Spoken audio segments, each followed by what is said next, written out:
Bismillahirrahmanirrahim. Assalamualaikum warahmatullahi wabarakatuh.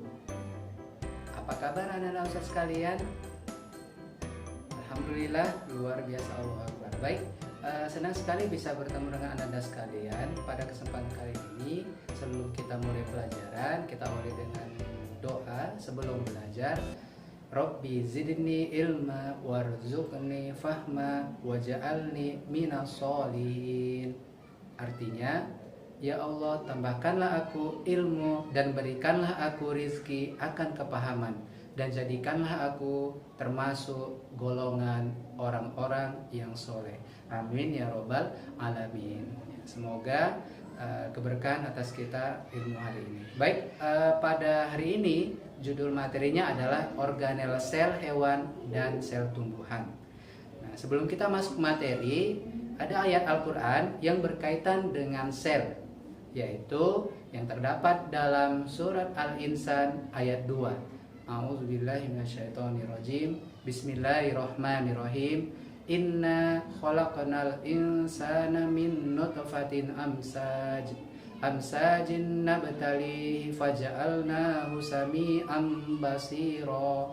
Yang artinya, sungguhnya kami telah menciptakan manusia dari setetes mani yang bercampur, yang kami hendak mengujinya dengan perintah dan larangan. Karena itu kami jadikan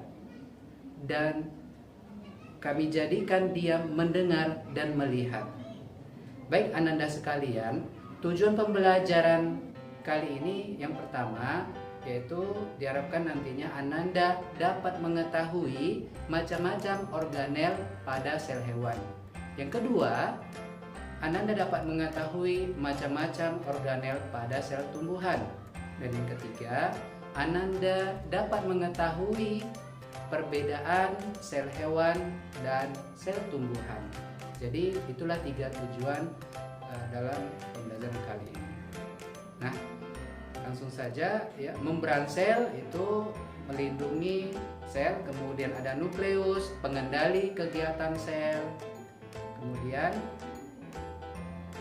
sitoplasma yang berperan dalam memberikan gerakan sel. Selanjutnya sintesis protein, yaitu ribosom.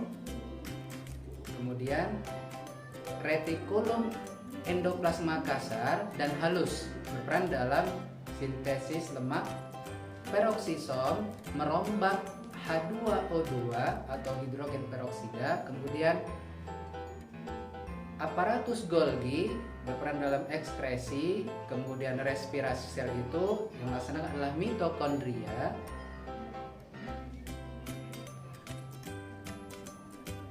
Mitokondria berperan dalam respirasi sel atau pernapasan sel. Selanjutnya, nah ini adalah kita lihat gambar mitokondria. Selanjutnya organel sel hewan dan tumbuhan bisa kita lihat. Nah, banyak jenisnya yang dalam menyusun seluruh tubuh. Ya, jadi sel itu sebagai unit fungsional di dalam makhluk hidup. Ya, ini kita lihat organel sel hewan dan tumbuhan. Kemudian kita lihat juga ini perbedaan sel tumbuhan dan juga sel hewan. Yang pertama dapat kita lihat pada dinding sel. Ya, pada sel hewan. Nah, dapat dilihat pada sentriolnya. Kemudian vakuola, kloroplas itu terdapat pada sel tumbuhan. Sentriol, lisosom itu pada sel hewan. Dinding sel membentuk sel. Kloroplas itu berperan dalam fotosintesis, sentriol pada pembelahan sel, kemudian organel sel hewan dan tumbuhan tadi ya. Kemudian jadi banyak jenisnya dalam menyusun seluruh tubuh ya. Jadi sekali lagi sel itu merupakan fungsional di dalam tubuh ya, baik itu organel sel hewan dan tumbuhan. Baik, demikian tadi macam-macam organel sel yang menyusun dalam sel hewan dan sel tumbuhan.